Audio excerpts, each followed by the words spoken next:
சீயோன் திருமலை திருக்கோயில் வாழ்த்து. சங்கீதம் 131. ஆண்டவரே, தாவீதின் சார்பாக நினைவு கூர்ந்தருளும். அவர் ஏற்ற துன்பம் அனைத்தையும் நினைத்து கொள்ளும். ஆண்டவருக்கு அவர் ஆணையிட்டதையும் யாக்கோபு வழிபட்ட வல்லமையுள்ள இறைவனுக்கு அவர் பொருத்தனை செய்ததையும் நினைத்து கொள்ளும்.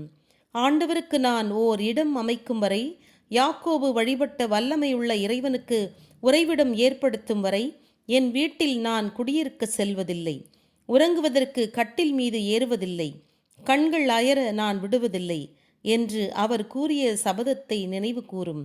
இதோ, வாக்குறுதி பேழை எப்ராத்தாவில் இருக்கிறதென்று கேள்விப்பட்டோம். இயார் என்னும் வயல்வெளிகளில் அதனை கண்டுகொண்டோம். செல்வோம் அவருடைய உறைவிடத்திற்கே, பணிவோம் அவரது கால்மனை முன்னே. எழுந்தருளும் ஆண்டவரே, உமது இருப்பிடத்திற்கு எழுந்தருளும். உமது மாட்சி விளங்கும் உமது பேழையும் எழுவதாக. உம் குருக்கள் நீதியை உடையாய் அணிவார்களாக. உம் புனிதர்கள் பெருமகிழ்ச்சியுடன் களி கூர்வார்களாக. உம் ஊழியன் தாவீதின் பொருட்டு நீர் அபிஷேகம் செய்தவரிடமிருந்து உமது முகத்தை திருப்பிக் கொள்ளாதேயும்.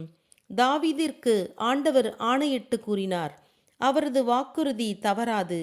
உம் வழித்தோன்றல் ஒருவனை உம் அரியணை மீது ஏற்றுவேன்.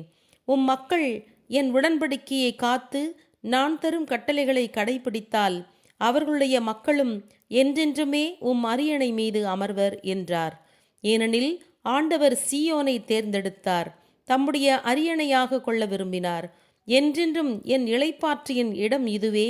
இங்கே நான் தங்குவேன், ஏனெனில் இதை நான் விரும்பினேன். இதில் விளையும் உணவுப் பொருளுக்கு என் ஆசியை வழங்குவேன். அங்குள்ள ஏழை மக்களுக்கு நிறைய உணவு அளிப்பேன். அங்குள்ள குருக்களை மீட்பென்னும் ஆடையால் உடுத்துவேன்.